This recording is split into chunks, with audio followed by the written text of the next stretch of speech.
Shalom, selamat malam buat kita semua yang ada di Indonesia. Selamat bertemu kembali di Zoom Sema Adonai dan live streaming Cahaya Firman.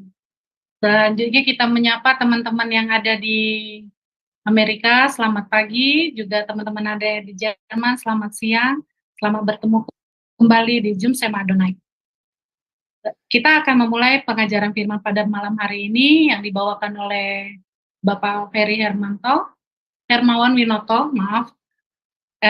Selanjutnya, sebelum kita memulai pengajaran firman pada malam hari ini, kita akan berdoa terlebih dahulu yang dibawakan oleh Ibu Aling. Kami persilakan Ibu Aling.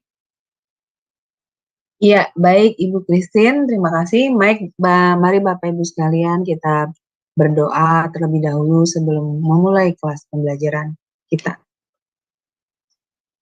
Bapa kami yang di surga, terima kasih dan puji syukur ya Bapak, karena kami masih diberi kesehatan dan juga kesempatan pada malam ini sekali lagi Bapak untuk kembali belajar tentang kebenaran firman. Ya Bapak, biar selalu ada pimpinan dan penyertaan-Mu dalam kelas pembelajaran kami saat ini. Dan berkatilah Ibu Christine yang menjadi moderator ya Tuhan, mampukan Ibu Christine untuk bisa memimpin kelas pembelajaran kami ini dengan baik dan dengan lancar hingga selesai. Berkati juga para operator ya Tuhan yang bekerja di belakang layar. Mampukan kami untuk bisa bekerja, melakukan tugas dan kewajiban kami dengan sebaik-baiknya dan bertanggung jawab. Dan berkati juga internet kami ya Tuhan, sehingga selama pembelajaran kelas ini berlangsung, internet kami dapat berjalan dengan lancar. Berkati juga Pak Ferry yang akan menyampaikan kebenaran firman-Mu Tuhan. Urapi setiap ucapannya, berikan hikmat yang hanya daripada-Mu ya Tuhan, sehingga Pak Heri dapat menyampaikan kebenaran firman-Mu sesuai dengan kehendak hati-Mu dan dapat menyampaikannya kepada kami semua dengan pemahaman yang baik dan benar. Dan juga berkati kami semua ya Tuhan yang berada di dalam ruangan ini maupun yang akan mendengarkan di YouTube dan kemudian atau yang sekarang sedang mendengarkan di YouTube. Buka hati dan pikiran kami ya Tuhan, terangi hati dan pikiran kami, dan berikanlah juga hikmat yang daripada-Mu Tuhan, sehingga kami mampu menangkap pelajaran firman ini dengan pemahaman yang benar, dan materaikan firman ini di dalam hati kami, dan mampukanlah firman ini menjadi remah Tuhan di dalam diri kami, sehingga kami mampu melakukannya di dalam kehidupan kami mampu memberitakannya, dan juga kami mampu mengajarkannya kepada sesama kami. Dan kami serahkan kelas pembelajaran ini ya Tuhan dari awal hingga akhir hanya di dalam tangan-Mu, dan kami patahkan segala kuasa kegelapan yang akan mengganggu pembelajaran kelas kami ini dalam nama Yesus. Terima kasih Tuhan, kami panjatkan doa ini dalam satu nama, yaitu Tuhan Yesus Kristus, Juru Selamat kami yang hidup. Haleluya. Amin. Amin. Terima kasih pada Bu Aling. Selanjutnya kita akan memulai pengajaran firman, tapi terlebih dahulu kita akan mengenal narasumber kita. Kami persilakan. Kembali di Zoom Sema Adonai, dan pada kesempatan kali ini kita akan berkenalan dengan pembicara kita, yakni Bapak Evangelis Ferry Hermawan, dan berikut adalah profil singkat dari beliau. Nama Evangelis Ferry Hermawan Winoto, AMD, ST, MD, PDH, Teologi. Jenjang pendidikan umum mulai tahun 1997 hingga tahun 2000, Institut Teknologi 10 November, jurusan keahlian teknik elektro ahli media. Pada tahun 2001 hingga tahun 2004, Institut Teknologi 10 November, jurusan sarjana teknik elektro. Jenjang pendidikan Alkitab dari tahun 2019 sampai sekarang di Israel Bible Center, dari mulai tahun 2020 hingga tahun 2022 sebagai evangelis di BPCO, dari mulai tahun 2021 hingga tahun 2023 sebagai Master of Divinity di Ekom STT KDC, dari tahun 2023 hingga sekarang sebagai doktoral di Day Spring Theological University. Jenjang pelayanan dari mulai tahun 2008 hingga sekarang sebagai Koordinator Global Mission Internasional Area Jawa Timur Indonesia dari tahun 2018 hingga sekarang, sebagai Pembina Penggembalaan Keluarga Muda Gereja Isa Al-Masih Kediri. Dari tahun 2003 hingga sekarang sebagai Koordinator Desping Theological University Indonesia. Beliau juga telah menerbitkan sebuah buku yang berjudul Mendengar Suara Tanah Perjanjian.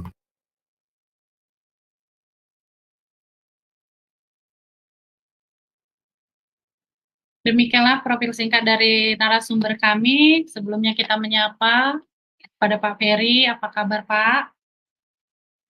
Selamat malam, selamat pagi, dan selamat apapun dimanapun Bapak Ibu berada.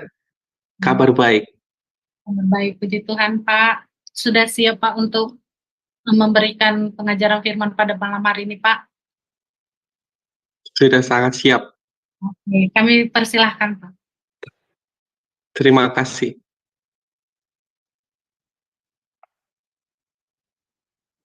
Baik Bapak Ibu yang dikasihi Tuhan, saya mengucapkan Shalom. Luar biasa kita dapat berjumpa kembali dalam ruang dan waktu saat ini, baik nanti Bapak Ibu yang menyaksikan juga melalui YouTube atau channel-channel yang lain. Sebelum kita memasuki pelajaran kita yang pada kali ini, saya ingin menyampaikan kepada Bapak Ibu bahwa Alkitab kita ini adalah pesan Allah. Kita percaya bahwa Alkitab kita ini adalah suatu wahyu yang luar biasa yang diberikan oleh Tuhan Allah yang hidup kepada 40 orang lebih dalam rentang waktu yang lama, ribuan tahun. Tetapi luar biasanya adalah Alkitab ini tidak lepas pesannya antara satu dengan yang lain. Pesan Alkitab ini begitu kolaborasinya satu dengan yang lain itu sangat-sangat erat, saling menopang satu dengan yang lain. Nah, Bapak Ibu yang dikasihi Tuhan, Alkitab adalah pesan yang kita percaya adalah firman Tuhan. Nah, kalau Alkitab adalah pesan dari firman Tuhan, permasalahan yang seringkali kita jumpai adalah pesan apa yang dapat kita jumpai ketika kita membaca suatu nukilan ayat daripada firman Tuhan. Seorang doktor bernama Eli Lisorkin Esenberg, beliau adalah pengajar di Israel Bible Center. Pengajaran yang selalu saya ingat ketika beliau memberikan sebuah quotes di dalam kelas, yaitu bahwa Alkitab tidak perlu ditulis ulang. Alkitab perlu dibaca berulang-ulang. Mengapa Alkitab perlu dibaca berulang-ulang? Sebab ketika kita membaca Alkitab dengan nats yang sama, dengan bagian yang sama, kemarin kita membaca nats yang sama memiliki pesan sesuatu hal. Tetapi hari ini, jikalau kita membaca kembali nats yang sama, ada sesuatu hal yang lebih lagi yang dapat berbicara kepada kita. Ada suatu kekuatan yang kita dapat kembali, laksana burung Raja Wali yang sedang menanti-nantikan kekuatannya, mengepakkan sayapnya terbang tinggi. Dan setiap dia mengepakkan sayapnya pada udara yang sama, pada angin yang bertiup, kala itu dia memperoleh kekuatan untuk terbang tinggi. Nah, ayat Alkitab ini juga akan memberikan kekuatan yang luar biasa ketika esok hari dengan nats yang sama Bapak Ibu membacanya kembali. Oleh sebab itu saya mengingatkan pada pertemuan yang kemarin, kita membaca suatu nats dan kita telah mengetahui bahwa dalam nats tersebut ada pesan yang luar biasa bahwa Allah yang menciptakan langit dan bumi adalah Allah yang telah memberikan semuanya dalam pemikirannya dia, dalam idenya dia dulu.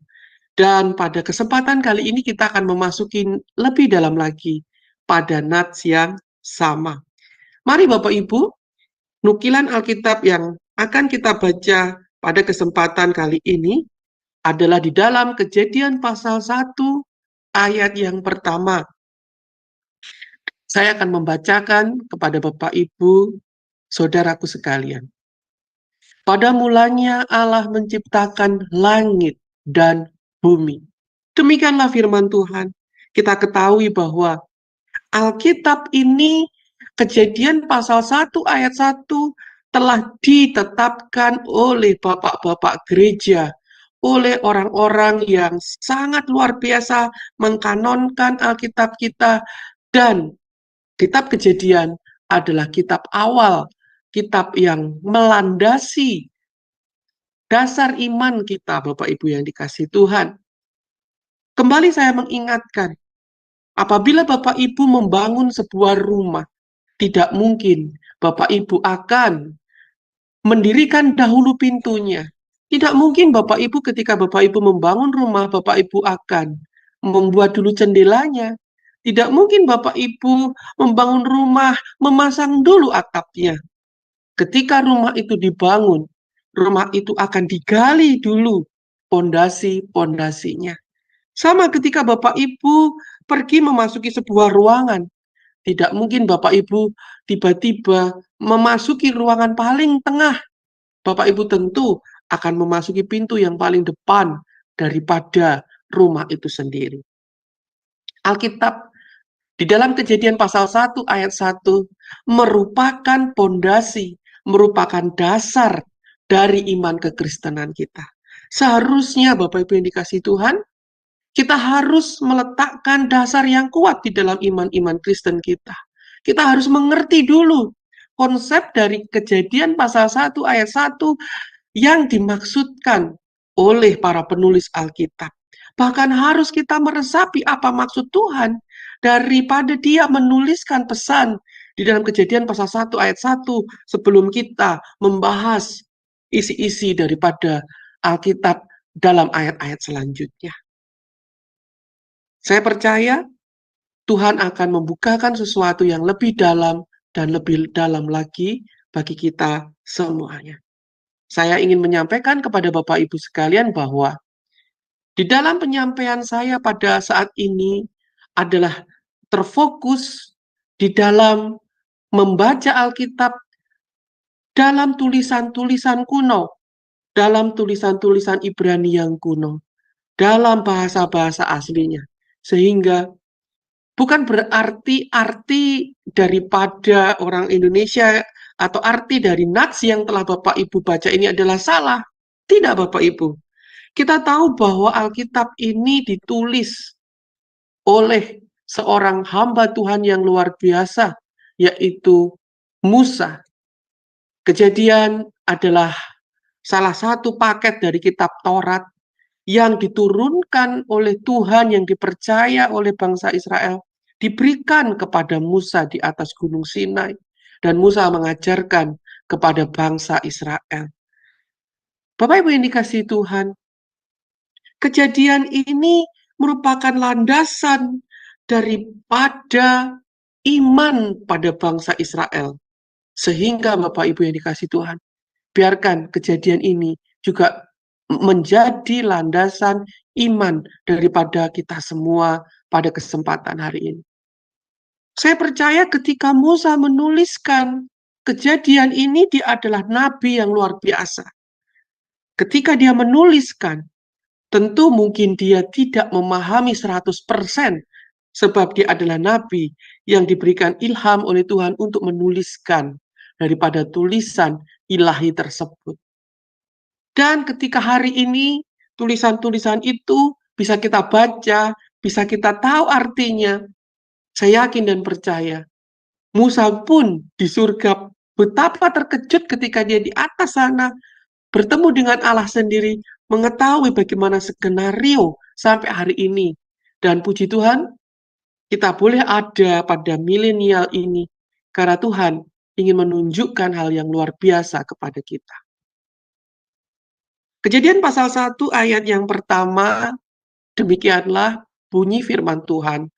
Bereshit bara Elohim et Hashamaim ve'et Ha'eret. Musa menyatakan firman Tuhan, menuliskan berita firman Tuhan ini dengan ilham roh.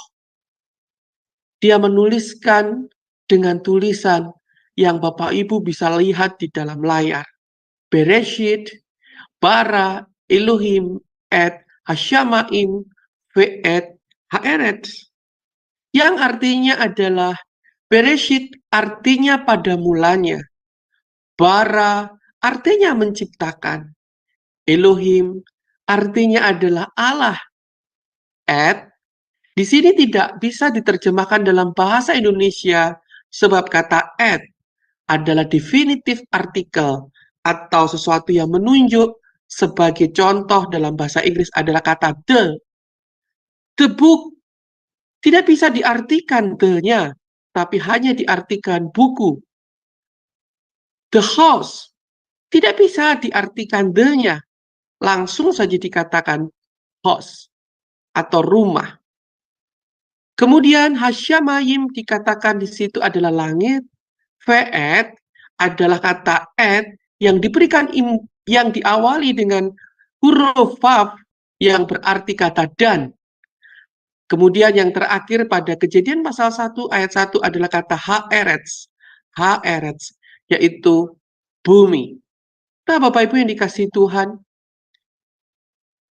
Musa menuliskan pesan firman Tuhan ini karena Musa diilhamkan sendiri oleh Allah, oleh roh Allah dalam hidupnya. Tetapi sang Allah, sang firman itu telah menjadi manusia, yaitu menjelma menjadi manusia, dan dia adalah Yesus, sang firman, yang menyatakan firman dengan kuasa roh. Dan di dalam Yesus sendiri, dan dengan perkataan sang firman itu sendiri, dia mengatakan bahwa di dalam Matius 5 ayat 17 sampai dengan 19, karena aku berkata kepadamu sesungguhnya selama belum lenyap langit dan bumi ini, satu yod atau satu titik pun tidak akan ditiadakan dari hukum Taurat sebelum semuanya itu terjadi. Ini artinya bahwa yod, titik pun ada maknanya. Berarti kata definitive artikel atau yang tertulis di dalam Kejadian pasal 1 ayat 1 itu tentu ada maknanya. Nah, Bapak Ibu, hari ini pada pertemuan kedua ini saya akan membawakan Bapak Ibu sebuah pengetahuan bahwa perkembangan bahasa Ibrani.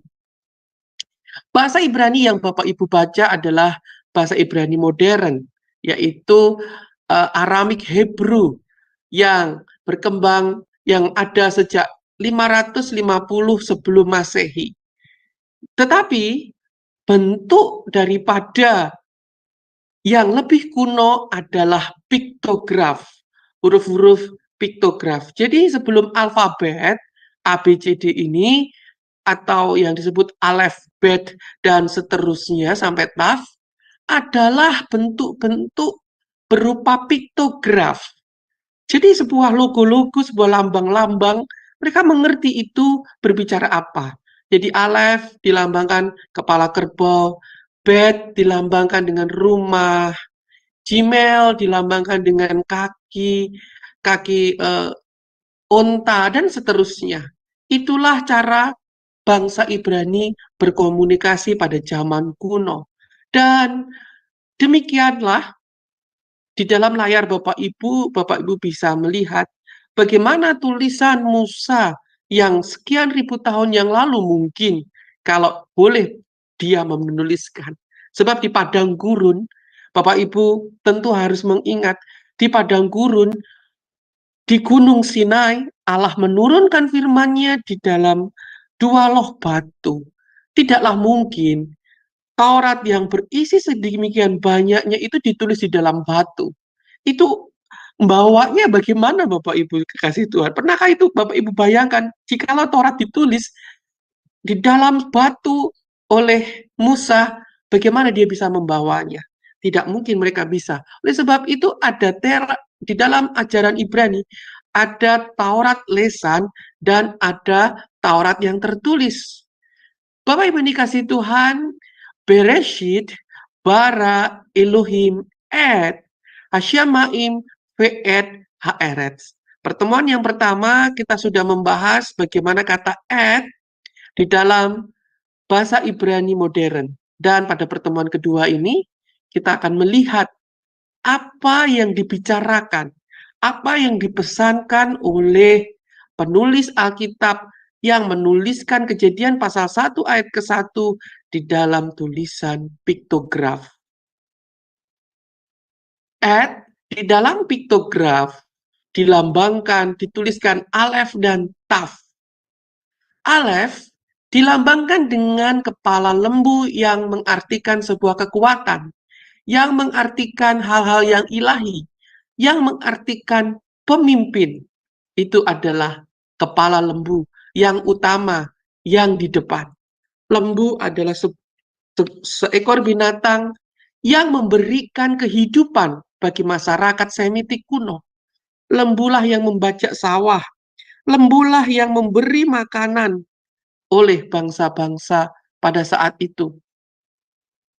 Alef mempunyai gematria value-nya 1. Dia dilambangkan seekor kerbau yang berarti suatu kekuatan, suatu energi power. Dia juga berarti leader. Dia juga berarti pengajaran, teach. Dia juga berarti yoke atau cook dan thousand. Nah, Bapak Ibu yang dikasihi Tuhan, itulah yang dipikirkan oleh orang-orang Semitik kuno, orang-orang Ibrani kuno tentang huruf alef. Dan kemudian huruf taf, entah bagaimana hal itu bisa terjadi. Sebab pada pemikiran orang kuno, belum ada bangsa Romawi yang memiliki hukum atau hukum salib. Tetapi ternyata di dalam pemikiran orang-orang kuno, cross, stick, atau sesuatu yang membentuk cross adalah apa yang tertuang di dalam huruf taf yang memiliki makna, yaitu suatu simbol, suatu tanda, suatu segel, suatu covenant, suatu perjanjian, dan suatu tanda tangan. Nah, alef, taf, itu artinya sangat-sangat mendalam dan sangat-sangat luar biasa. Bapak Ibu yang dikasihi Tuhan, di depan layar Bapak Ibu, saya ingin menyajikan kehebatan bahasa Ibrani. Bahasa Ibrani adalah bahasa yang luar biasa, yang dipercaya oleh para ahli, merupakan bahasa Adam dan Hawa yang ada di Taman Eden. Bahasa yang tidak turut dikacaukan di dalam menara Babel. Bahasa yang benar-benar murni bahasa surgawi. Oleh sebab itu bahasa Ibrani mempunyai layer-layer penyingkapan rohani yang lebih mendalam. Bahasa Ibrani ini bisa diputar balik. Bahasa Ibrani ini bisa diputar-putar. Dia seperti 3 dimensi begini. Alef dan taf adalah alef dilambangkan kepala kerbau. Alef, huruf Ibrani modernnya seperti yang ada pada layar. Dan kemudian taf, dia dilambangkan seperti salib.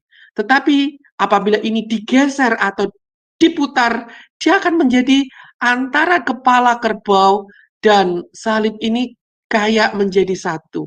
Di manakah alef taf ini berada? Bapak Ibu yang dikasih Tuhan, apakah ini pernah tergambar di dalam pemikiran Anda? Apakah ini pernah terbersit dalam pemikiran Anda? Bahwa alef, kepala kerbau, dan salib itu ternyata sudah ada di dalam ide, sudah ada di dalam pewahyuan, sudah ada di dalam firman Tuhan, di dalam Kejadian pasal 1 ayat yang pertama yang dibaca dengan alef taf yang tidak bisa diterjemahkan di dalam bahasa Indonesia yang Bapak Ibu bisa baca hari ini.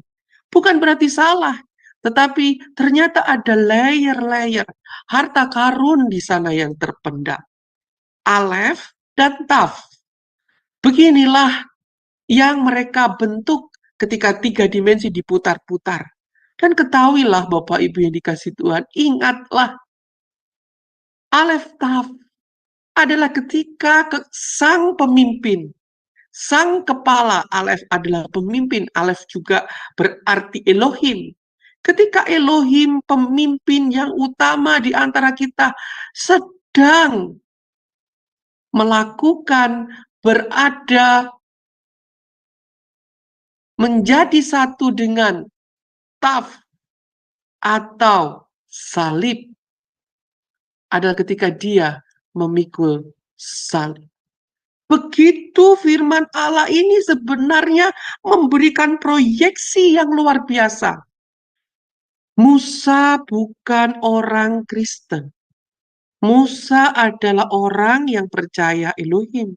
Musa percaya, dia bukan orang Kristen yang melihat salib. Tetapi ternyata melalui ilham pada saat itu, Allah sendiri dengan teka-teki, dengan huruf-huruf, dengan lambang-lambangnya, dia sudah memberitakan sebelum segala sesuatu diciptakan, bahwa dia akan memikul, bagaimana salib itu akan dia pikul sejauh Golgota itu. Ini sudah digenapi di dalam diri Yesus Kristus ketika dia berada di Golgota. Nah, salib atau Taf yang ada di dalam layar Bapak Ibu adalah Alef. Alef adalah lembu. Lembu itu adalah bersama dengan Taf. Taf itu juga adalah Huk, Yok. Bagaimana Yesus di dalam Matius 11 ayat 29, pikulah Kuk yang kupasang dan belajarlah padaku. Alef sampai Taf itu adalah A sampai Z. Segala sesuatu yang ada di dalam ide Tuhan. Dan itu adalah firman-Nya. Itu adalah Sang Logos. Itu adalah pribadi Allah sendiri. Belajarlah padaku, karena aku lemah lembut dan rendah hati, dan jiwamu akan mendapat ketenangan. Bapak ini kasih Tuhan, di dalam membaca Alkitab, di dalam belajar Alkitab, saya tidak akan memberikan ide saya sendiri. Saya tidak akan memberikan wawasan sendiri. Tetapi apa yang kita baca adalah Alkitab, menerangkan Alkitab. Kejadian pasal 1 ayat 1 itu diterangkan oleh Yohanes, dan Yohanes adalah murid yang sangat dikasihi oleh Tuhan, dan adalah murid yang terpelajar. Dan di dalam Yohanes pasal 1 ayat yang ke-1, dia menuliskan pada mulanya adalah firman. Firman itu bersama-sama dengan Allah, dan firman itu adalah Allah. Logos di dalam bahasa Yunani. Apa itu logos di dalam bahasa Yunani? Di dalam bahasa Yunani, logos artinya adalah idea.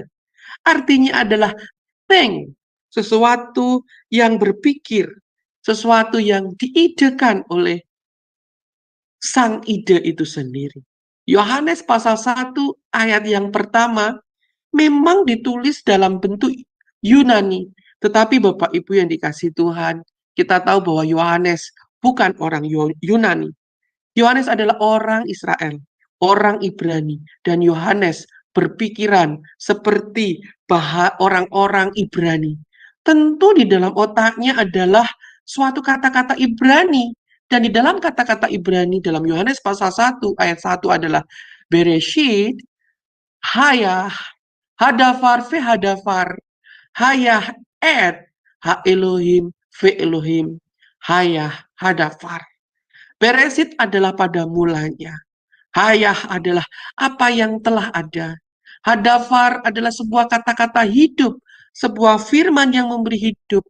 Dan Vehadafar adalah kata-kata yang mendatangkan kutuk, firman yang mendatangkan kematian. Bapak Ibu yang dikasihi Tuhan, bagaimana ini terjadi di dalam Alkitab kita? Alkitab kita berisi tentang berkat bagi orang yang melakukan firman-Nya, tetapi juga kata-kata kutuk bagi mereka yang melanggar firman-Nya. Hayah, Et, Ha Elohim, Ve Elohim telah ada dari awal sampai akhir. firman Tuhan, Allah itu sendiri, Allah yang memberi hidup dan Allah yang memberi mati. Tuhan itu adalah Allah yang menghanguskan bagi bangsa Israel. Bapak Ibu yang dikasihi Tuhan, ketika hari Tuhan datang dalam kehidupan kita, hari itu akan mengejutkan kita semua. Bagi orang yang percaya, yang melakukan firman-Nya dengan baik, hari Tuhan itu akan datang di mana Allah memberi hidup, memberi imbalan, memberi berkat, memberi reward. Tetapi bagi orang yang tidak dapat melakukan firman-Nya, yang jauh akan firman-Nya, dia datang untuk memberikan kematian. Dia datang untuk memisahkan antara yang menjadi miliknya dan yang harus di bumi hanguskan. Dan itu adalah yang telah ada, dan itu adalah kata-kata Allah itu sendiri. Bapak Ibu yang dikasihi Tuhan, apa itu 10 firman? Apa itu firman Allah itu sendiri? Nah, Bapak Ibu yang dikasihi Tuhan, kita akan membaca 10 firman Tuhan yang di dalam bahasa Ibrani adalah Aseret Hadibarot atau Aseret Hadevarim, yang di dalam bahasa Yunani dikatakan Dekalog atau 10 firman. Jadi ini bukan 10 perintah, bukan 10 hukum. Kalau hukum itu dalam bahasa Ibrani adalah misvot atau mitzvah. Atau hukum itu dalam bahasa Ibrani adalah mitzvah atau mitzvot ini ya. Jadi Bapak Ibu yang dikasihi Tuhan, itu bukanlah suatu hukum. Itu bukanlah suatu yang berat. Tapi ini adalah firman. Jadi Taurat itu adalah petunjuk hidup. Dari 10 firman yang disampaikan oleh Tuhan itu, muncullah hukum-hukum 613 misvot. Bapak Ibu yang dikasihi Tuhan, firman itu adalah ucapan Allah. Bapak Ibu pasti percaya, Bapak Ibu pasti yakin bahwa firman itu adalah ucapan Allah. Dan ucapan Allah di dalam bahasa Ibrani adalah vayomer. Vayomer. Vayomer. Kenapa saya ulangi vayomer berkali-kali? Karena ada sesuatu hal yang ingin saya tunjukkan. Bapak Ibu, sebelum kita lebih lagi memasuki apa yang akan kita tunjukkan, 2 loh batu yang ditulis oleh tangan Tuhan di dalam Talmud Babilonia Bava Batra 14a. Wah, apa itu Talmud gitu ya? Di situ tertulis demikian. Talmud adalah sebuah kumpulan teks Yahudi yang penting dalam tradisi agama Yahudi. Teks ini terdiri dari 2 bagian utama, Talmud Yerusalem dan Talmud Babylon. Kedua versi Talmud ini berisi tentang diskusi-diskusi, rincian tentang hukum, etika, filosofi, cerita, dan ajaran agama Yahudi. Dan di dalam Talmud tersebut, di situ dituliskan bahwa dimensi daripada tabut perjanjian adalah memiliki dimensi yang berbentuk kubus, memiliki dimensi berbentuk kubus, Bapak Ibu yang dikasihi Tuhan. Bapak Ibu bisa baca di situ. Kenapa berbentuk kubus? Karena tabut perjanjian itu, karena 2 loh batu itu ukurannya adalah 6 tangan manusia dan 3 tangan manusia. Jadi kalau 2 loh batu itu digabung, dia itu berbentuk segi 4. Nah, ternyata Bapak Ibu yang dikasihi Tuhan, Alkitab ini adalah sesuatu yang bisa diputar-putar. Firman Tuhan itu bisa dilihat dalam berbagai sudut. Kita juga lihat ketika para nabi melihat dalam penglihatan yang kudus, melihat sebuah makhluk yang mempunyai 4 wajah. atas, bawah, mereka melihat dari seluruh penjuru mata angin. Alkitab kita ini suatu yang berbicara, firman Tuhan itu berbicara kepada seluruh arah. Nah, Bapak Ibu yang dikasih Tuhan, dimensi daripada tabernakel itu juga berbentuk persegi panjang. Nah, kemudian kita juga lihat bahwa ketika tabernakel itu ada di dalam padang gurun. Jadi pada awalnya rumah Allah itu adalah sebuah tenda, dan kemudian Raja Daud ingin membuat sebuah rumah bagi kediaman Allah. Maka Salomo dengan izin Tuhan, bukan Raja Daud, membuat bait kudus bagi Allah bangsa Israel. Dan bait kudus, bait Allah ini dibuat dengan denah, dengan ukuran yang adalah juga persegi 4. Apa artinya ini?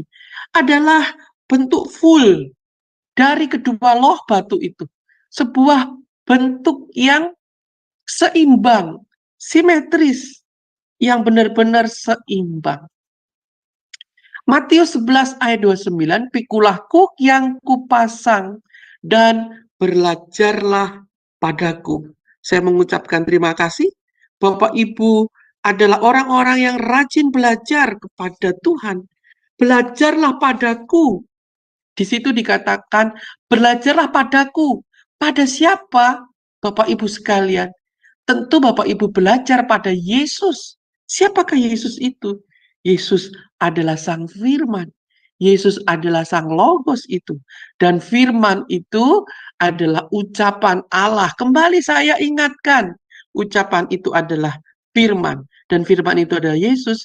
Dan ucapan Allah itu adalah Vayomer di dalam bahasa Ibrani-nya. Nah, apa itu Vayomer di dalam bahasa Ibrani? Kalau Bapak Ibu cermati baik-baik Kejadian 1 pada pasal yang pertama, Bapak Ibu tolong lihat sendiri di rumah masing-masing. Bukalah dalam bahasa Ibrani berapa banyak kata Vayomer yang Bapak Ibu dapat hitung di dalam Kejadian pasal 1. Mari kita akan hitung. Di dalam pasal yang ketiga, Bapak Ibu akan melihat kata Vayomer. Kemudian di dalam Kejadian pasal 6, Bapak Ibu juga akan menemukan kata Vayomer yang kedua. Kemudian di ayat yang ke-9, Bapak Ibu akan menemukan kata Vayomer. Vayomer ini adalah berfirmanlah Allah gitu ya. Kemudian pada ayat yang ke-11, Bapak Ibu akan ketemu dengan kata Vayomer juga, berfirmanlah Allah. Kemudian pada ayat 14, Vayomer yang kelima, yang ke-20, Vayomer yang ke-6, yang ke-24, Bapak Ibu akan ketemu Vayomer yang ke-7, dan yang ayat yang ke-26, Bapak Ibu akan menemukan lagi kata Vayomer yang ke-8. Yang ke-28 ini, Vayomernya ada di tengah, ada di kalimat selanjutnya, yaitu yang ke-9. Ada dalam bahasa Indonesia itu kalau Bapak Ibu menjumlahkan kata berfirmanlah, Bapak Ibu akan menemukan 11.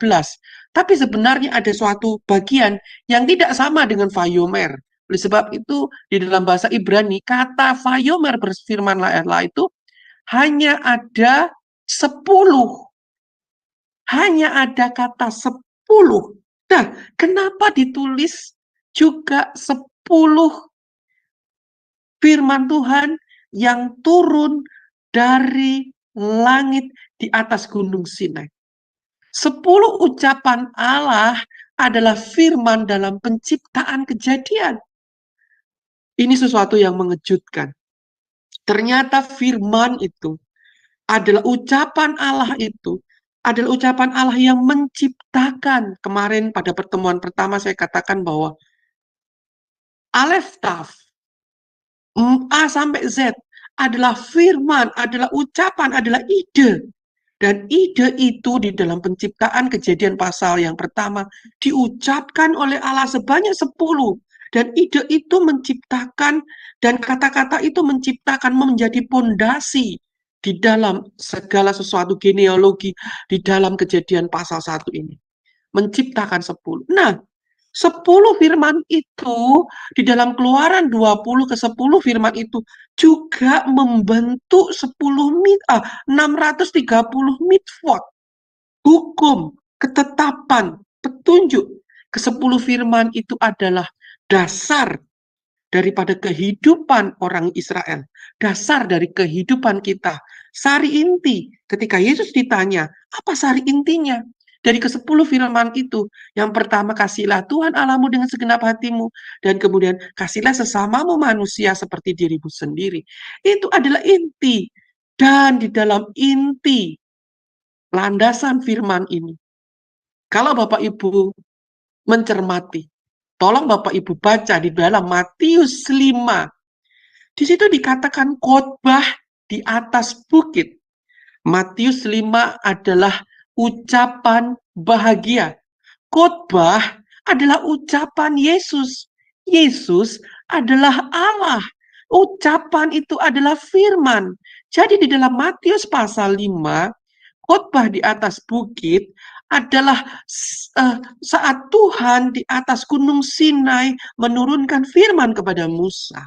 Ketika Allah menyampaikan firman-Nya di tempat maha tinggi di dalam Kejadian. Dan itu adalah ucapan Yesus, adalah firman Yesus. Dan kalau Bapak Ibu lihat, firman Yesus di dalam Matius pasal 5 ini adalah ucapan Yesus kepada kita semua. Berbahagialah, berbahagialah, berbahagialah. Dan kata-kata berbahagia di situ yang Bapak Ibu bisa jumpai di dalam ayat-ayat selanjutnya, dari ayat 3 sampai ayat selanjutnya ke-12, itu adalah berjumlah 10 juga firman Allah. Yang ke-12 adalah ada 2 kali kata di situ diucapkan, yaitu adalah di dalam Matius 5, ayat yang ke-12, bersukacitalah dan bergembiralah. Apa itu bersukacita dan bergembiralah? Bersukacita dan bergembiralah adalah bagian dari berbahagialah. Di dalam pandangan Semitik, di dalam pandangan orang Israel, segala sesuatu yang diucapkan 1 kali itu adalah hal yang biasa. Kalau sesuatu diucapkan 2 kali, itu adalah very. Kalau diucapkan 3 kali adalah extremely. Jadi ketika Bapak Ibu membaca di dalam Alkitab, kudus, kudus, kuduslah Tuhan, itu artinya adalah Tuhan itu kudus secara ekstrim. Dan di situ dikatakan bersukacita dan berbahagia. Itu adalah menunjukkan very. Jadi kalau Bapak Ibu lihat, 10 firman ini juga melandasi ajaran kegerakan yang Yesus lakukan, mengawali khotbah Yesus di atas bukit bagi semua orang. Di dalam Keluaran 31 ayat yang ke-18, dan Tuhan memberikan kepada Musa setelah ia selesai berbicara dengan dia di Gunung Sinai, kedua loh hukum Allah, loh batu yang ditulisi oleh jari Allah. Bapak Ibu yang dikasih Tuhan, apa yang dapat kita ketahui di dalam Keluaran 31 ayat 18, bahwa Tuhan memberi kepada Musa apa yang dia ucapkan, ditulislah ke atas kedua loh, dan loh itu adalah loh batu. Saya mau bertanya pada Bapak Ibu pada kesempatan kali ini, apa itu batu? Batu itu apa? Di dalam ilmu yang ada di dalam dunia ini, batu adalah tanah yang mengeras. Berikut gambar yang ada di dalam layar Bapak Ibu adalah diagram siklus transformasi bebatuan. Batu atau tanah ini, jadi tanah adalah batu yang paling kecil, berukuran kecil. Bahkan debu adalah termasuk batu yang paling kecil, mikro, yang sangat mikro. Tetapi kalau batu yang besar, makro begitu ya, dia bentuknya adalah keras seperti yang mungkin batu-batuan. Bahkan semuanya di dalam inti bumi itu adalah magma. Jadi bumi itu bisa dibilang di dalam pemikiran Semitik, dalam metamorfosis adalah dalam pelambangan-pelambangan, juga dilambangkan dengan tanah. Dan batu ini juga merupakan lambang tanah, lambang bumi. Apa di situ maksudnya? Bapak Ibu lihat bahwa firman ini ditulis oleh jari Allah sendiri di dalam loh batu. Dan apakah batu itu, batu bumi, batu tanah itu sendiri? Bapak Ibu yang dikasih Tuhan, kalau Bapak Ibu pernah ke Israel, Bapak Ibu pasti pernah mengunjungi tempat ini yang disebut Dome of Rock. Dome of Rock ini menjadi sebuah tempat yang keramat atau tempat yang bersejarah bagi orang Muslim, sebab Dome of Rock itu bagi orang Muslim adalah tempat di mana Nabi Muhammad dengan cara yang ajaib dari Mekah tiba-tiba bertransporter menuju tempat ini, dan dari tempat ini menginjak sebuah batu dan dia terangkat ke surga. Dan ketika dia terangkat ke surga, Nabi Muhammad menerima kitab, dan kemudian dari surga Nabi Muhammad kembali lagi ke tempat ini, dan dari tempat ini Nabi Muhammad kembali ke Mekah. Bapak Ibu yang dikasih Tuhan, apa yang sesungguhnya terjadi? Kenapa tempat ini dibiarkan Tuhan untuk tersegel? Tempat ini adalah suatu tempat yang isinya adalah suatu batu. Dan disinilah adalah sebuah batu yang menurut sejarah Israel adalah tempat dari berdirinya bait Allah itu sendiri. Dan di atas batu pondasi yang ada di dalam Dome of Rock ini adalah ruang Maha Suci. Dan di dalam ruang Maha Suci ini, disinilah dulu telah diletakkan dua loh tabut perjanjian itu yang isinya adalah dua loh batu. Dan di dalam sumber-sumber Talmud, di batu inilah Adam itu diambil. Adam diambil dari batu ini, dari dasar ruang Maha Suci itu. Kemudian di atas batu ini juga Kain dan Habel telah mempersembahkan korban kepada Tuhan. Di atas batu inilah Ishak juga telah dikorbankan oleh Abraham kepada Tuhan, diikat dan di atas Gunung Moriah itu di dalam Kejadian pasal yang ke-22. Dan di atas batu ini jugalah Nuh memberikan sebuah persembahan persembahan kepada Tuhan. Dan kalau Bapak Ibu lihat di dalam layar, ada sebuah kotak di sini, dan disinilah letak dulu tabut itu berada. Dan tempat ini sudah disegel oleh orang Muslim dan menjadi tempat di mana mereka memperingati sejarah iman mereka. Dan Bapak Ibu yang dikasihi Tuhan, apa itu artinya? Ada sebuah kekuatan tangan Allah untuk memprotek agar tempat ini tidak bisa diakses oleh orang Yahudi lagi, agar tidak lagi dibangun sebuah bait lagi di atasnya. Mungkin seperti itu. Saya tidak mengetahui apa yang terjadi. Tetapi ketika itulah Tuhan Allah, Bapak Ibu yang dikasih Tuhan, di atas inilah, pada batu inilah, menurut Talmud ajarannya mereka, orang Ibrani, bahwa Tuhan telah membentuk Adam. Memang Adam juga dibentuk di dalam Alkitab kita adalah dari debu tanah. Nah, Bapak Ibu, dua loh batu itu ditulis oleh tangan Allah. Nah, di dalam Kejadian pasal 2 ayat yang ke-7, ketika itulah Tuhan Allah membentuk manusia itu dari debu tanah. Debu tanah berkaitan dengan bumi, debu tanah juga berkaitan dengan batu. Ini satu identitas, ini satu asal-usul, ini satu bagian. Dan mengembuskan nafas hidup ke dalam hidungnya, seperti orang berfirman, seperti orang melogos. Logos firman itu dituliskan di atas debu yang dibentuk. Demikianlah manusia menjadi makhluk yang hidup. Jadi dua loh batu itu adalah lambang daripada Adam dan Hawa.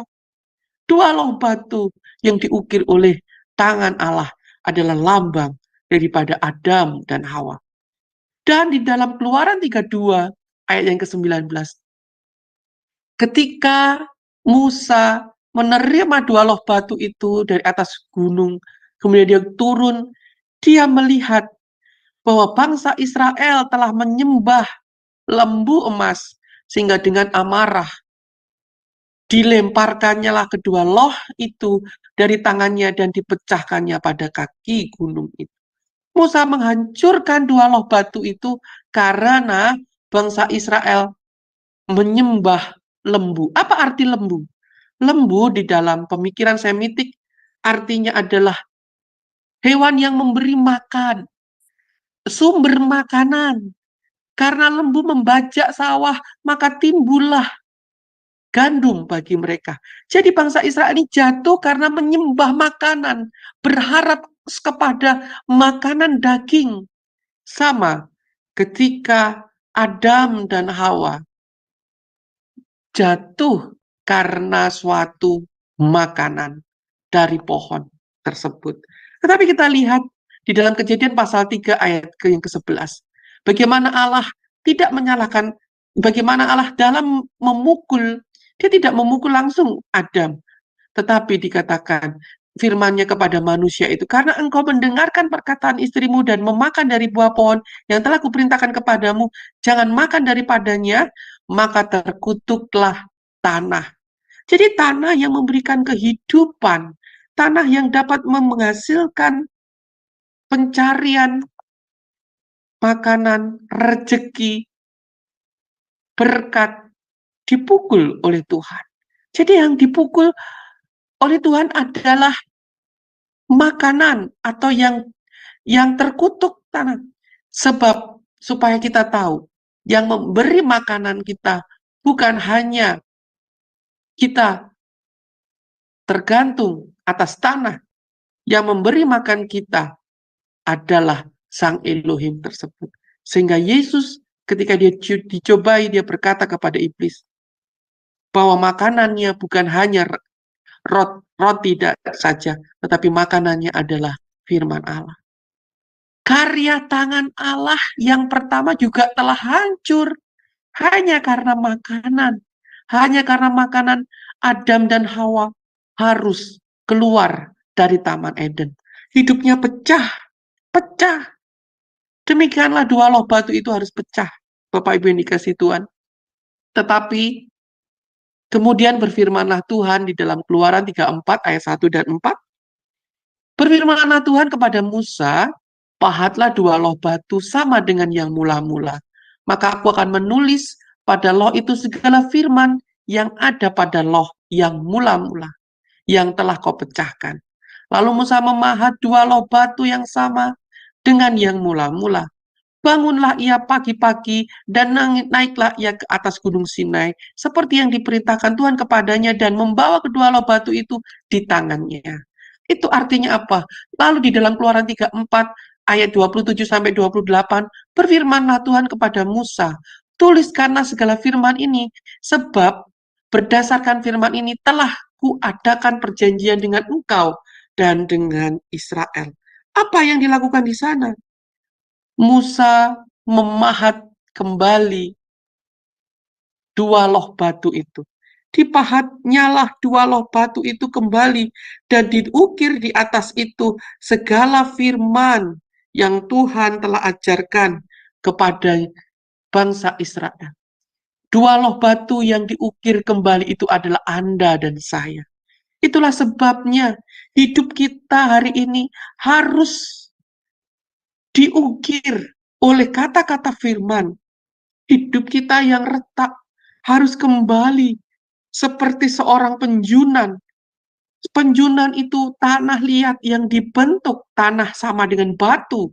Tanah liat itu adalah tanah yang punya ukuran batu yang kecil-kecil mikro, tetapi ini dibentuk, dipadatkan. Dan apabila tanah liat itu bejana itu salah, maka periuk itu akan dipecahkan, dibentuk ulang. Anda dan saya harus dibentuk ulang, dengan firman Allah dan harus dibentuk dengan paku yang tertusuk. Jadi ketika firman Tuhan dalam hidup kita, dalam diri kita, tidak hanya untuk dipelajari saja, keluar dari telinga kanan, masuk dari telinga kiri, keluar dari telinga kanan, tetapi firman itu harus dipaku. Ketika kita mengalami masalah, ketika kita mengalami trouble, itu seperti paku. Atau bahkan ketika kita menerima berkat, menerima suatu hal yang luar biasa, kita seperti terpaku. Apakah kita dibentuk di situ? Nah, Amsal 7 ayat 1 dengan yang ketiga, hai anakku, berpeganglah pada perkataanku, dan simpanlah perintahku dalam hatimu. Berpeganglah pada perintahku dan engkau akan hidup. Simpanlah ajaranku seperti biji matamu. Tambatkanlah semuanya itu pada jarimu dan tuliskanlah itu pada loh hatimu. Hati kita adalah loh baru, Bapak Ibu, yang dipahat kembali oleh firman Allah. Oleh siapa? Oleh Musa. Firman Allah yang disampaikan oleh pengajar-pengajar yang Tuhan kirim dalam hidupmu. Pengajar-pengajar, Musa-Musa lain yang diutus Tuhan untuk menyampaikan firman-Nya, untuk memakukan firman itu di dalam loh hatimu. Bereshit bara Elohim et hasyamaim ve'ed ha'eretz.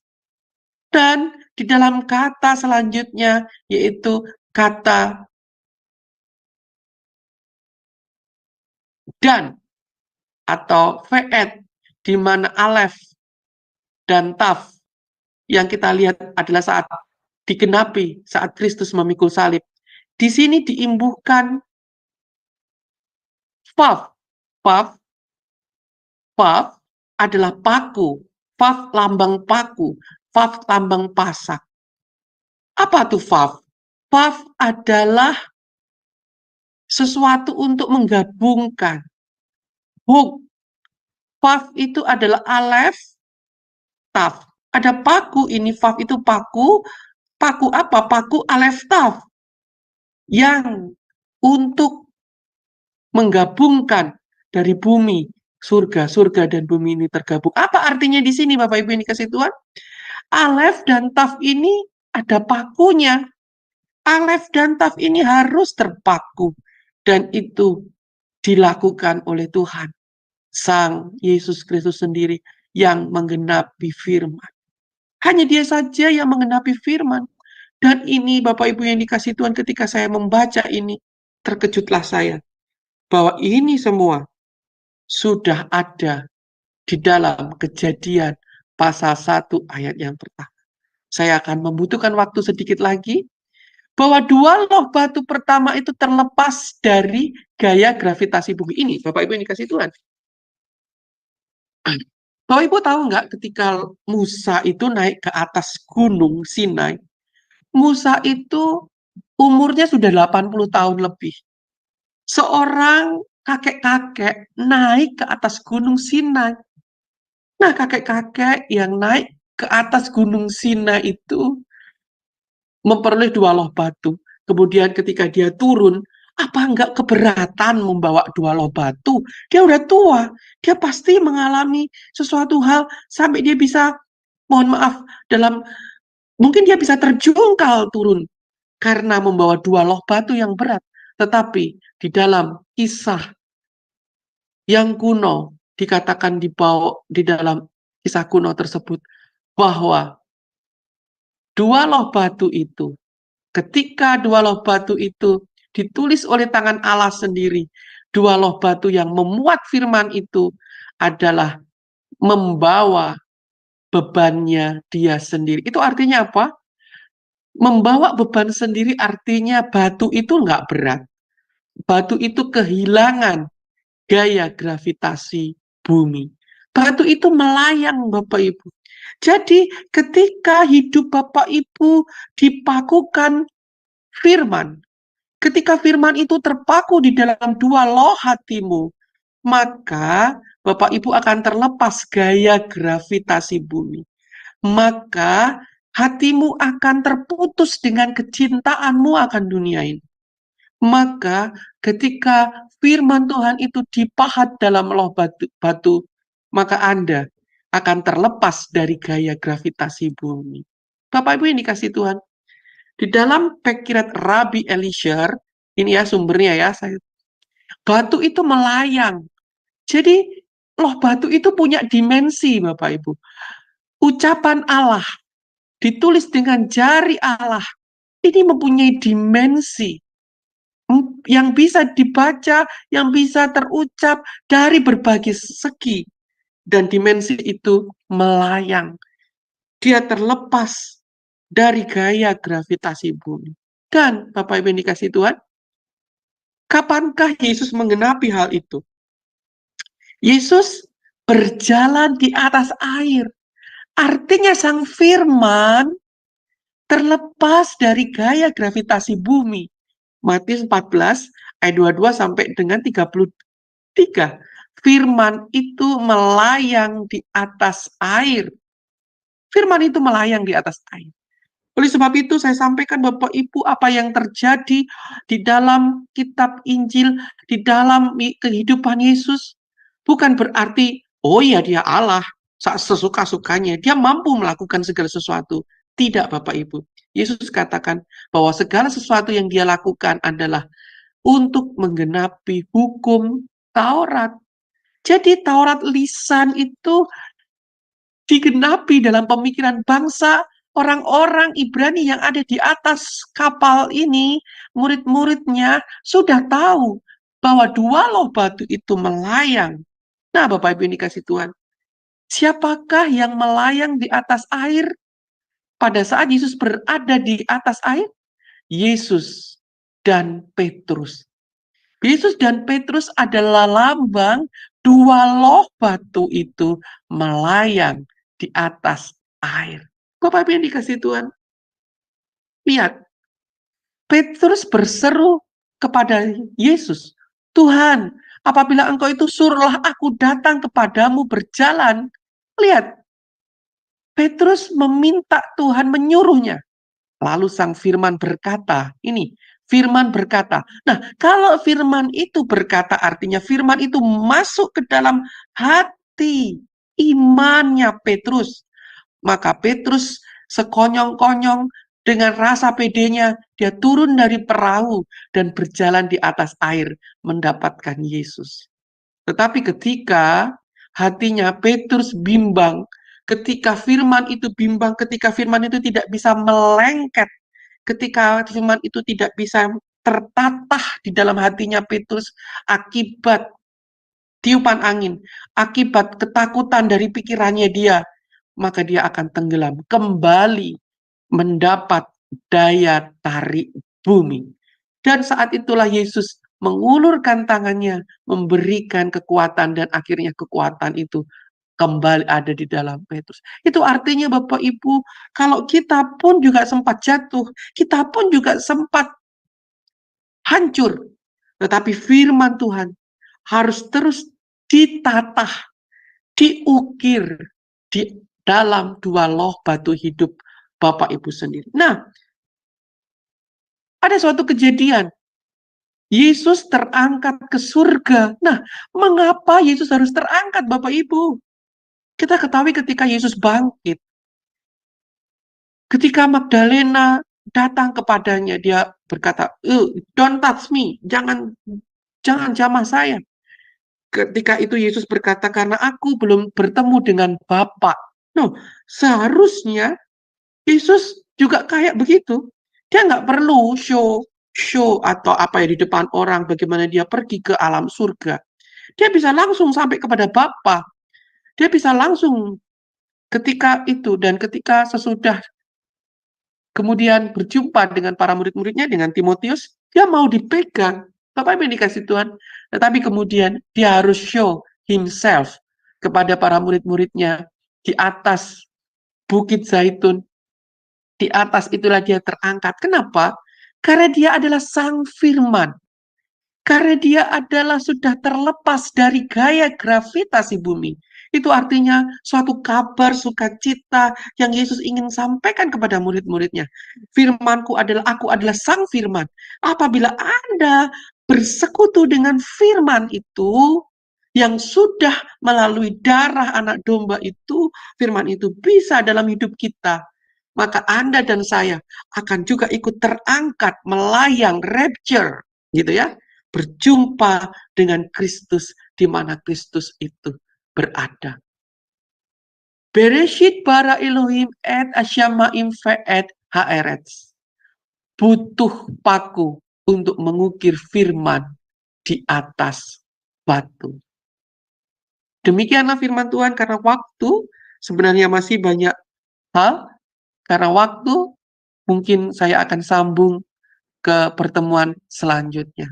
Saya persilahkan kepada moderator untuk memimpin selanjutnya. Terima kasih buat Pak Ferry.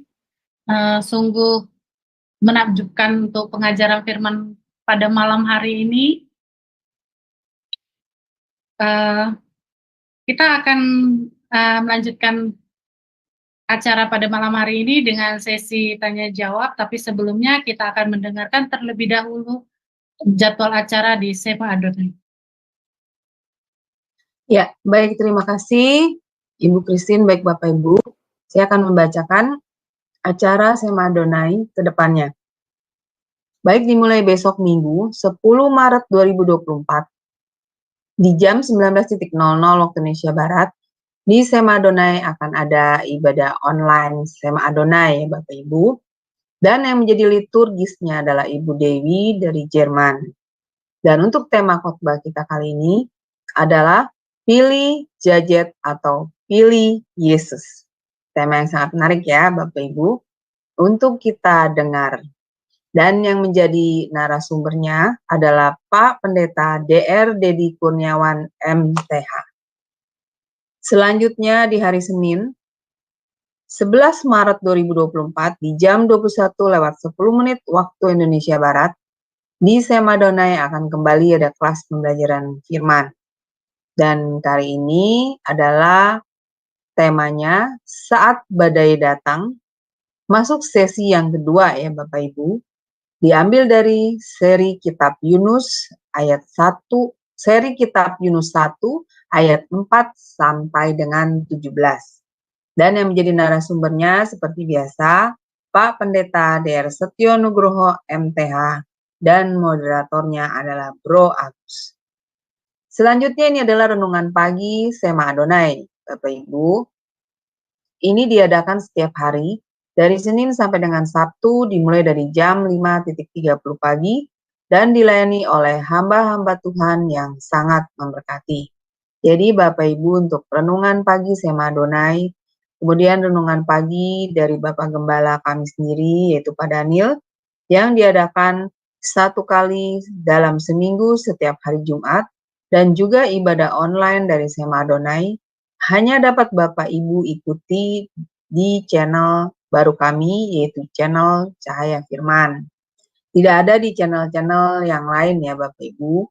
Jadi, bagi Bapak Ibu yang belum mensubscribe channel baru kami, yaitu channel Cahaya Firman, harap tolong subscribe channel YouTube baru kami, sehingga Bapak Ibu bisa mengikuti keseluruhan acara-acara Sema Adonai yang tidak ditampilkan di channel-channel lain, kecuali di channel Cahaya Firman. Dan juga tolong bantu share kepada yang lain Bapak Ibu, sehingga semakin banyak orang juga bisa mengikuti keseluruhan acara-acara dari Sema Adonai lewat channel Cahaya Firman. Dan juga membantu channel kami untuk semakin berkembang dan menjadi berkat lagi bagi banyak orang. Terima kasih Bapak Ibu atas perhatiannya. Tuhan berkati. Terima kasih untuk Bu Aling. Demikianlah acara-acara Zoom Sema Adonai ke depannya.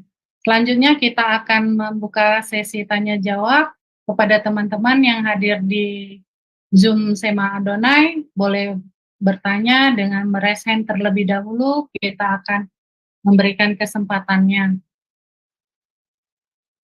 Tadi pada saat acara ada Bapak Agung, kami persilakan Pak Agung.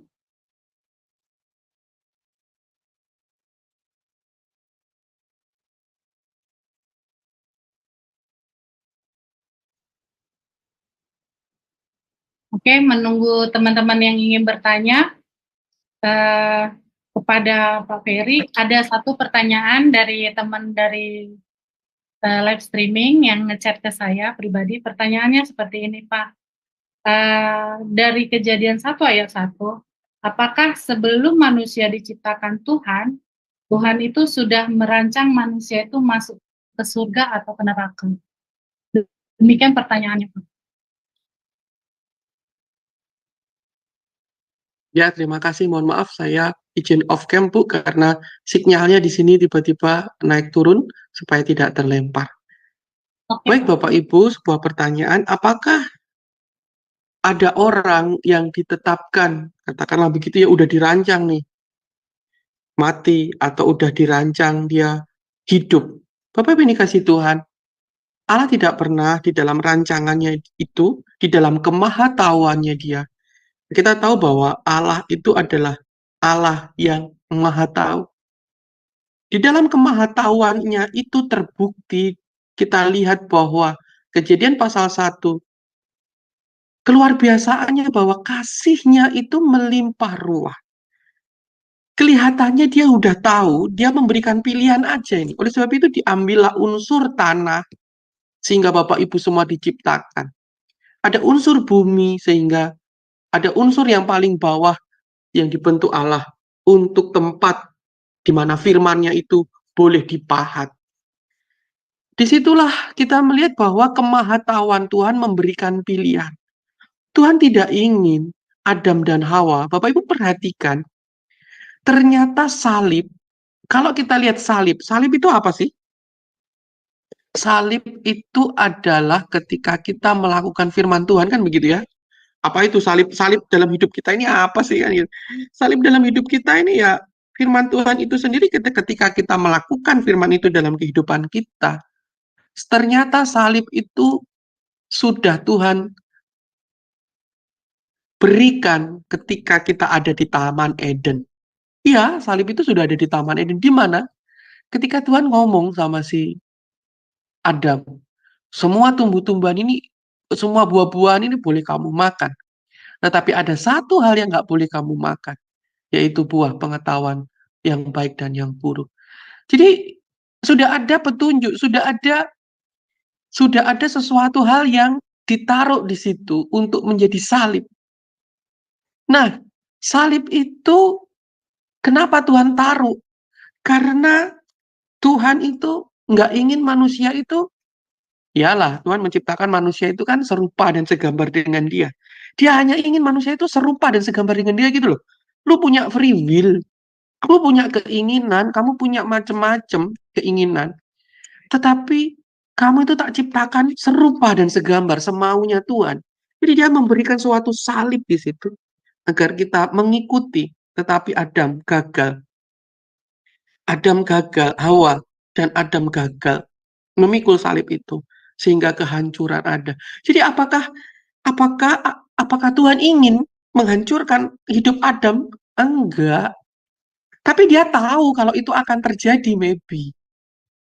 Bahwa maybe dia sudah tahu kecondongan hati.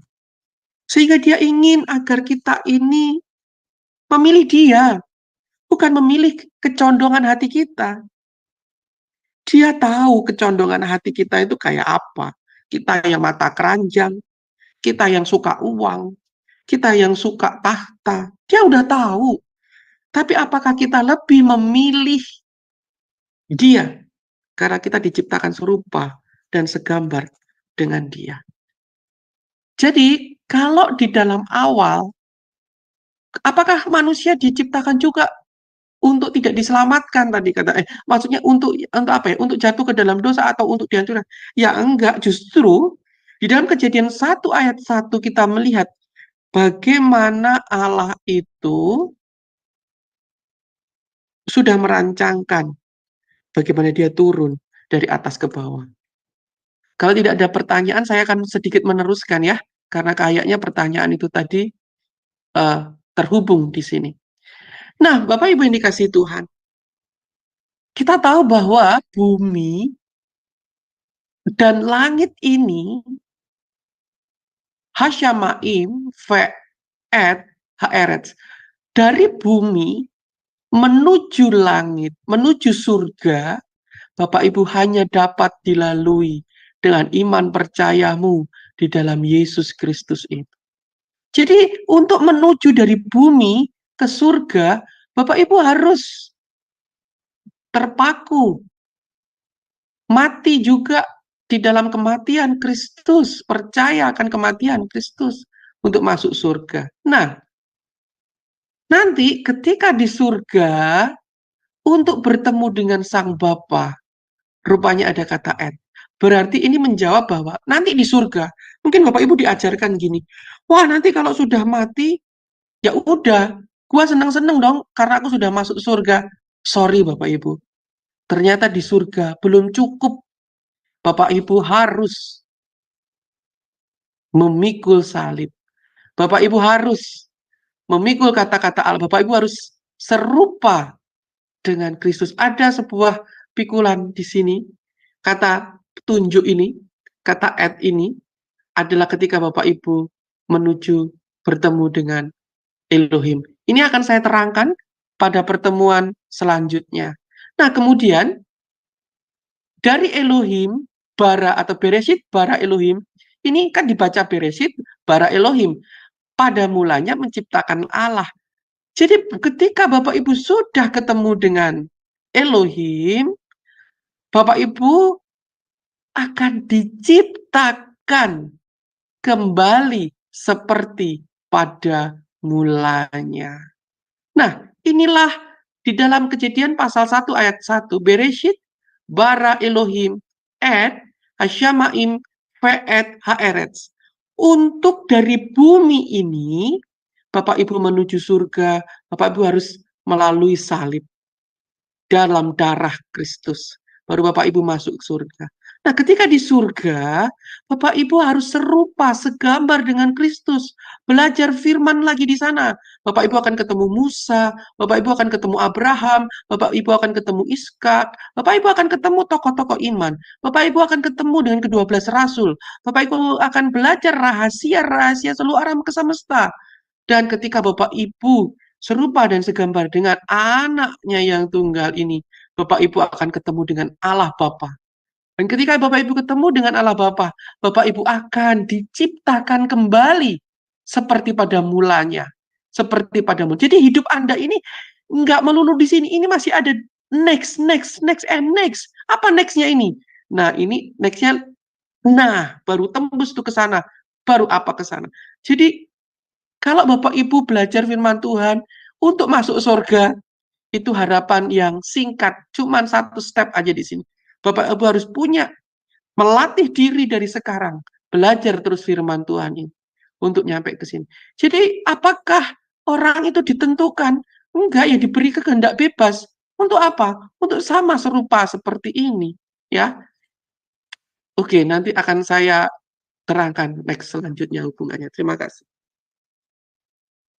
Terima kasih buat Pak Ferry.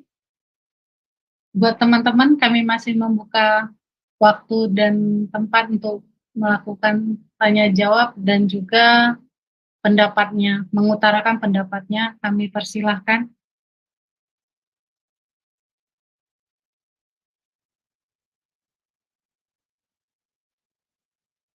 Pak, tadi saya boleh bertanya, Pak.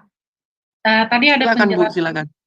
Tadi ada penjelasan Bapak, kita akan ketemu dengan Allah dan dilahirkan baru lagi. Jadi pertanyaannya itu mungkin umum, udah pernah orang bertanya, apakah itu bentuknya tubuh kita seperti ini lagi atau akan ada bentuk tubuh yang baru lainnya? Di dalam perjanjian baru dikatakan bahwa kita akan diubah. Kita akan diubah. Ya, diubah. Ada rahasia di situ. Ada rahasia besar di situ. Itu tercatat di dalam, bentar ya. Itu tercatat di dalam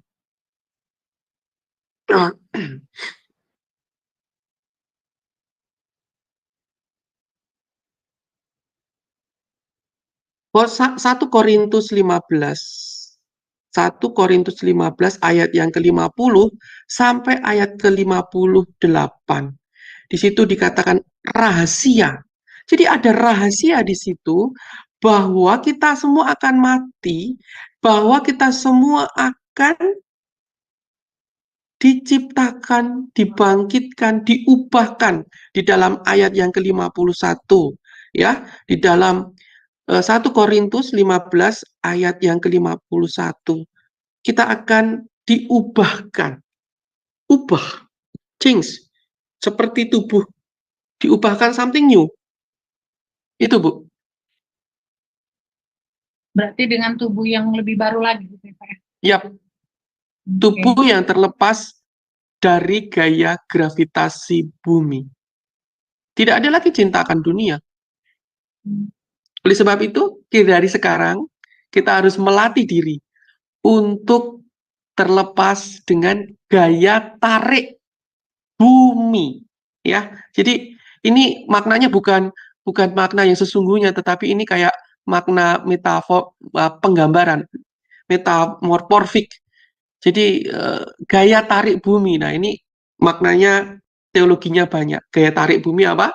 Ya kecintaan akan dunia ini. Oke, Pak. Selanjutnya kita beralih ke Pak Edi Suito. Kami persilakan, Pak.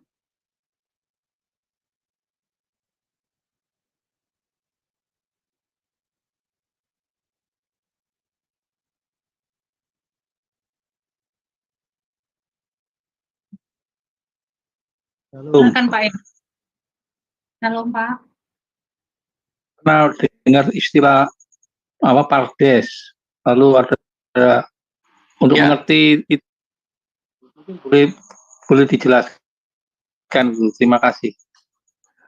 Pak, mohon maaf buat putus-putus. Mungkin bisa dibilang istilah pardes, Pak. Pardes, Oh, pardes. Ya. Kurang lebih seperti itu, Pak Edi. Bentar ya, saya berarti apakah Bapak pertemuan pertama kemarin ada masuk? Seperti enggak? Oke, pardes ya. Saya akan terangkan pardes.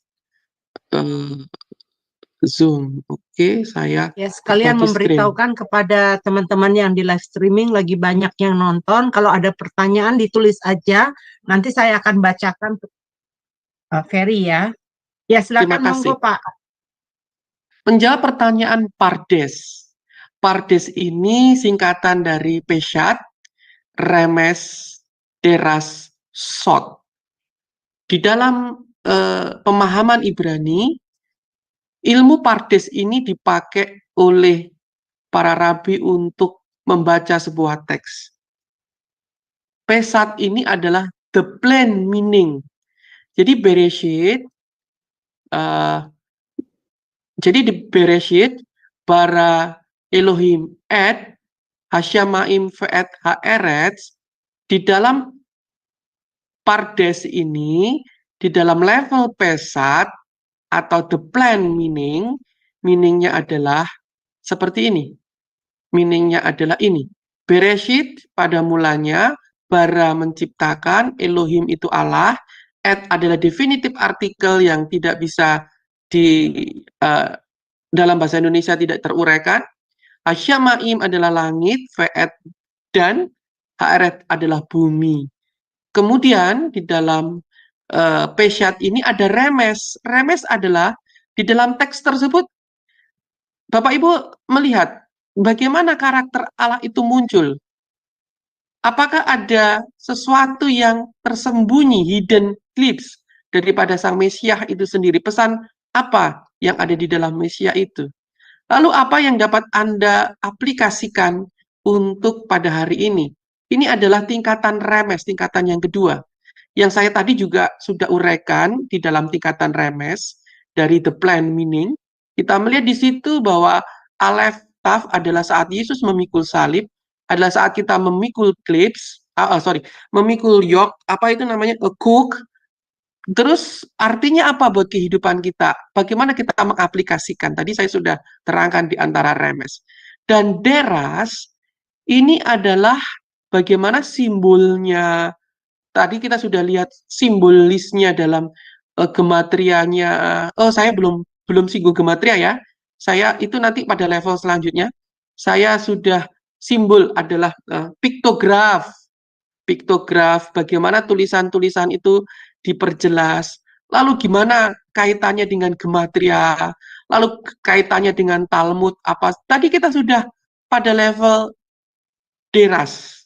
Nah, short itu apa yang Bapak Ibu sekalian tangkap? Short ini adalah penjelasan rohani, apa yang Anda tangkap dalam roh Anda ketika Anda mendengarkan saya menguraikan firman-firman ini, ketika kita merenungkan firman ini.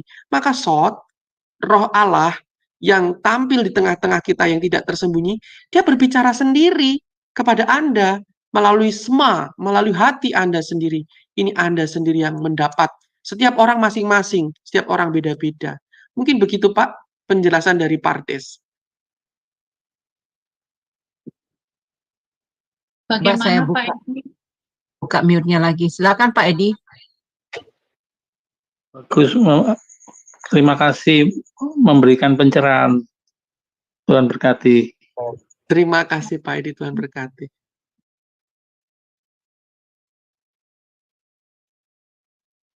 Selanjutnya, jika masih ada teman-teman yang ingin bertanya atau memberikan tanggapan, kami persilakan.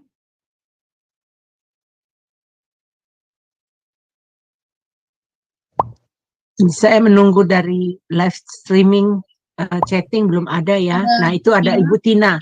Ya, kita silakan Ibu Tina. Oke, Ya, silakan salam. Bu Tina. Ya, salam Pak Ferry. Saya Ya. mau tanya, apakah benar apa namanya tuh apa nama Tuhan itu bahasa aslinya adalah Sang Penebus gitu, Pak? Benar nggak? Nama Tuhan ini macam-macam ya Bu. Kalau Iya. iya, jadi ketika Tuhan bertemu sama Musa, ayo namaku siapa? Ketika dia ditanya, namamu siapa? Gemon, nama aku punya banyak deskripsi. Salah satu nama Tuhan adalah yang dipakai oleh Yosua, Yehosua. Yehosua artinya selamat, keselamatan. Dan Yehosua itu adalah dalam bahasa Yunani itulah Yesus itu sendiri. Yesus. Jadi Yesus itu dalam bahasa Yahudi Hebrunya adalah Yehosua, dan di dalam bahasa Jawanya adalah Pak Selamat. Jadi Pak Selamat itu bahasa Indonesia, Pak Selamat itu adalah Yesus. Jadi Yesus itu bahasa Jawanya adalah Pak Selamat. Jadi apakah nama Allah itu adalah keselamatan? Bu, nama Allah banyak banget, Bu. Nama Allah banyak banget. Salah satunya adalah keselamatan. Salah satunya adalah Yehosua. Demikian yang bisa saya jawab.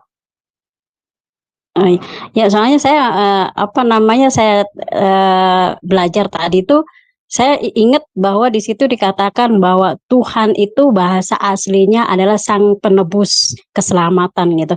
Jadi saya mikir, oh benar juga sih, terkadang gitu apa yang dikatakan Pak Ferry juga banyak benarnya juga ya. Ya, terima kasih Pak Ferry, itu aja. Shalom. Sama-sama Bu. Sama-sama. Yang menjadi hal yang mengkagetkan saya ketika saya membaca Kejadian pasal 1 ayat yang pertama sebagai pintu kita memasuki Alkitab kita adalah dari sebelum semuanya ini ditulis bahwa dia menebus, bahwa dia akan memberikan, dia tuh sudah punya ide itu duluan. Dia sudah menuangkan itu duluan. Luar biasa kan? Jadi sebelum kita sakit, sebelum kita lapar, dia itu sudah menyediakan. Oleh sebab itu Yesus bicara, apa sih kamu itu mau khawatir tentang apa? Jangan kau khawatir apapun, sebab sebelum engkau membutuhkan, sebelum engkau berdoa atas kebutuhanmu, Tuhan tuh udah tahu gitu loh. Tuhan tuh udah tahu lebih dulu di dalam kemahatauannya dia. Itu sukacita saya. Sehingga ketika saya membaca ayat-ayat selanjutnya, saya kayak melihat dia itu bapak banget ya. Dia udah tahu loh gua mau begini mau begitu. Dia membuat kita kembali, dia membuat jalan keluar untuk kita boleh kembali kepadanya. Demikian.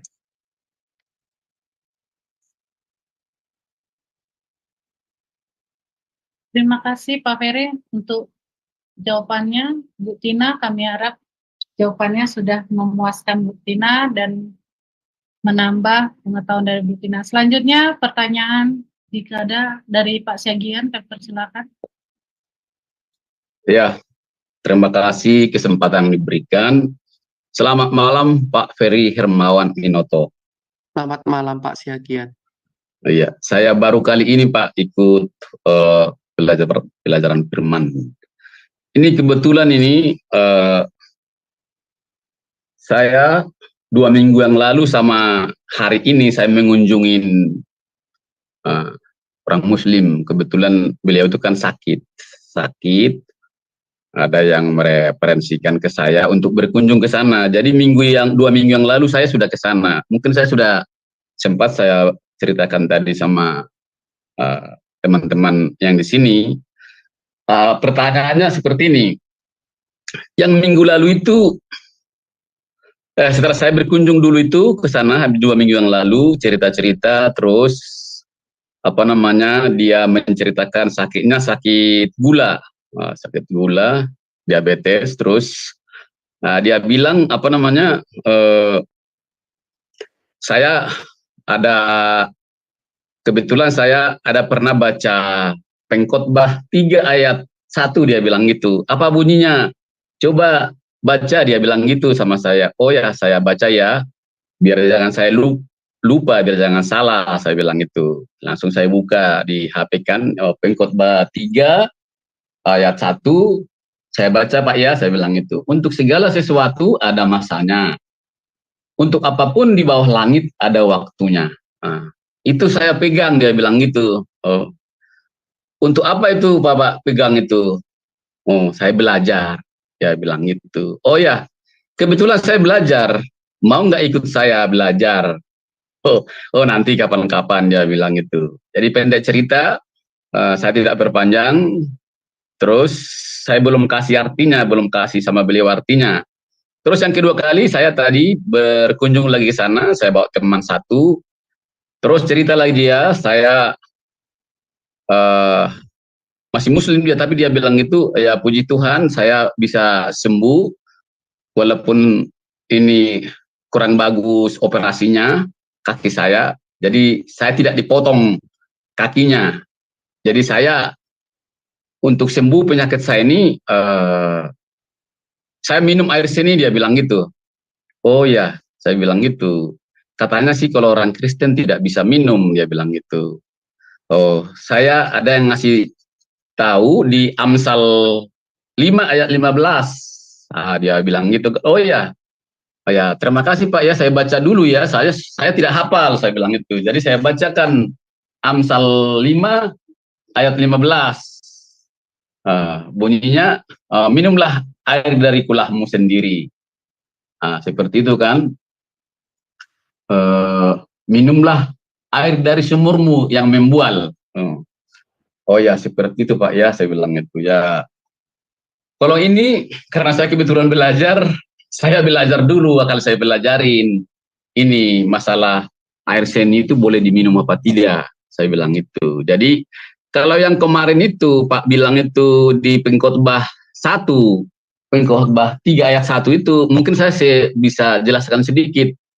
Jadi ya sambil ini mau diskusi Pak Ferry, apa benar yang saya jawab sama beliau itu Pengkhotbah 3 ayat 1 itu. Begini Pak Agus itu. Jadi Pengkhotbah 3 itu kan ada segala sesuatu ada waktunya. Jadi Pak Agus itu kan dulu itu kan sakit-sakit, sudah hampir mati katanya, buta. Itu ada waktunya. Sekarang Pak Agus itu sudah mulai pulih. Itu berputar, ada waktunya. Saya bilang gitu. Jadi sekarang pun dulu kemarin minggu yang lalu itu Pak Agus bilang bisa makan pisau silet dan bisa ditusuk bibirnya itu tembus dari luar ke dalam itu keluar jarumnya, dia bilang itu. Itu nanti Pak Agus itu ada waktunya. Itu pun itu atau trik atau ilmu itu ada waktunya Pak Agus. Bisa bilangin gitu. Jadi segala sesuatu itu ada waktunya. Jadi mau ilmu itu yang dipegang Pak Agus atau trik itu ada waktunya Pak Agus. Itu yang bisa saya jelasin masalah pengkhotbah 3 ayat 1 itu. Nanti untuk berikutnya kalau saya berkenan ke sini saya akan datang. Kita akan sama-sama belajar karena saya kebetulan belajar pada saat ini. Jadi untuk Amsal 5 ayat 15 itu yang bisa minum air sen itu, ada yang merekomendasikan ke Bapak Amsal 5 ayat 15 itu, saya belum bisa jawab sekarang. Ya, suatu saat nanti akan saya ke sini, saya bilang itu. Jadi gimana Pak? Tolong saya dikasih penjelasan arti daripada pengkhotbah 3 ayat 1 tadi itu sama yang paling apa juga ini Amsal 5 ayat 15 itu. Terima kasih Pak. Terima kasih Pak Siagian. Iya. Mari monggo Bu Christine. Enggak Pak. Terima kasih Pak Siagian. Kami berikan waktunya kepada Pak Ferry. Oke. Terima kasih Pak Siagian. Tidak mengurangi rasa hormat saya mengucapkan terima kasih atas masukan pertanyaan daripada Bapak. Tapi saya mohon maaf, apa yang Bapak tanyakan di luar dari konteks yang saya terangkan ini tadi ya Pak Siagian. Iya. Apabila Bapak memerlukan penjelasan dari konteks Bapak ini tentang apa yang Bapak hadapi, saya paham di situ. Bapak nanti bisa tanya kepada Ibu Christine atau Ibu Heni, nomor saya bisa langsung jelaskan melalui WA atau melalui apa kepada Bapak. Tapi mohon maaf, pada ruang ini Bapak terlalu jauh dari teks konteks kita. Terima kasih. Ya, tadi memang sudah saya mikir seperti itu, karena judulnya itu kan tadi memang pesan dari masa lalu untuk masa depan. Tadi saya lihat di situ ada juga dari 1 Korintus 15 itu, ya ini hanya kalau menyimpang ya tidak apa-apa Pak. Nanti mungkin di hari-hari berikutnya saya akan bisa dapat penjelasan. Terima kasih. Saya tampung Pak, terima kasih. Mungkin pada minggu berikutnya kita akan membahas hal itu. Terima kasih. Ya, nggak apa-apa, ya. Oke, Pak. Selanjutnya, jika masih ada teman-teman yang ingin bertanya atau memberikan tanggapan, kami persilahkan. Mengerti ya, tapi kalau saya pribadi, saya mau berterima kasih, saya belajar banyak hari ini, loading data banyak nih dari Pak Ferry nih, Pak. Iya, aduh luar biasa banget Pak Ferry membagi berkatnya, so amazing. Ada pemahaman-pemahaman yang lama ini saya nggak tahu. Oh, ternyata gitu, so amazing gitu ya. Jadi saya akan ulang lagi pasti untuk mendengar ini kembali pelajarannya untuk mendetail, untuk mengetahui apa tadi yang udah dijelaskan gitu ya. Nah itu aja sih dari saya. Jadi kita ketemu nanti di Sabtu depan lagi ya Bu Christine ya. Iya. Cuman Zoom-nya nggak ditutup, jadi kita masih bisa ngobrol setelah ini kalau nggak ada pertanyaan lagi. Mungkin ada juga teman-teman malu ya, karena lagi live gitu mereka nggak berani bertanya gitu. Tetapi nanti setelah itu biasanya komunikasi kita lebih lancar kayaknya sih. Oke, karena mengingat juga waktu sudah semakin larut, kita untuk mengakhiri acara live streaming dan Jum'ah pada malam hari ini, kami mengucapkan terima kasih buat narasumber kami, Pak Ferry. Terima kasih buat pengajarannya. Sampai ketemu minggu depan. Dan buat teman-teman yang hadir di Zoom Sema Adonai pada malam hari ini, jika masih ada waktu dan berkenan, jangan tinggalkan dulu Zoom-nya. Kita bisa berbincang-bincang. Ada beberapa ke Zoom ini, boleh kenalan nantinya. Terima kasih buat semuanya. Acara Zoom Sema Adonai ini akan berakhir, namun pengajaran firman dari Zoom Sema Adonai tidak pernah berakhir. Akan ada narasumber yang membawakan banyak pengajaran firman dan mereka adalah orang-orang yang berkompeten. Kami tetap mengundang teman-teman untuk datang di Zoom Sema Adonai dan juga live streaming Cahaya Firman. Terima kasih untuk pada malam hari ini.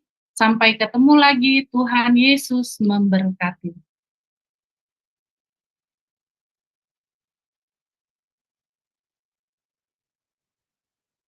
Ya, lupa untuk doa penutupnya, Pak Ferry, bisa pimpin doa penutup. Oke, Bapak Ibu yang Ya. dikasih Tuhan, saya mengucapkan terima kasih. Dari tadi ada sesuatu hal yang bergelora dalam hati saya untuk saya mengatakan kepada Bapak Ibu. Saya nggak mengerti kenapa di tahun 2024 ini yang Tuhan taruh di dalam hati saya agar Bapak Ibu sekalian mengerti dengan baik sebuah tambahan pengetahuan tentang Kejadian pasal 1 ayat 1 sebagai pintu masuk Bapak Ibu memasuki Alkitab, sebagai landasan yang kuat dari rumah rohani Bapak Ibu. Sebab sepertinya ke depan ini akan ada suatu hal yang something happen. Isu-isu mungkin boleh Bapak Ibu lihat secara internasional. Isu krisis banyak yang karena perubahan iklim, karena matahari, karena apa dan sebagainya. Dan saya berdoa supaya dasar iman kita begitu kuat dan bahwa Tuhan sanggup melakukan, menyediakan apa yang kita butuhkan. Bapa yang di surga, Engkau Allah yang mengasihi kami. Engkau Bapa bagi kami. Engkau yang mengerti kebutuhan kami dan segala sesuatunya. Malam hari ini, waktu ini, pagi hari ini, dimanapun Bapak Ibu berada, kiranya tangan-Mu tetap menggandeng kami. Kiranya Kau tetap menuntun kami, agar kami selalu menuju kepadamu, agar kami selalu memilih Engkau, agar kami setiap hari serupa dan segambar, semakin serupa dan segambar dengan Engkau. Ukirlah firman-Mu di dalam hidup kami, agar kami terlepas dari kecintaan akan dunia ini. Di dalam nama Bapa, Putra, dan Roh Kudus, terimalah berkat daripada Tuhan kita Yesus Kristus. Yang percaya sama-sama katakan, amin. Tuhan Yesus memberkati. Terima kasih buat semuanya. Sampai ketemu lagi di acara Sema Adonai berikutnya. Tuhan Yesus memberkati.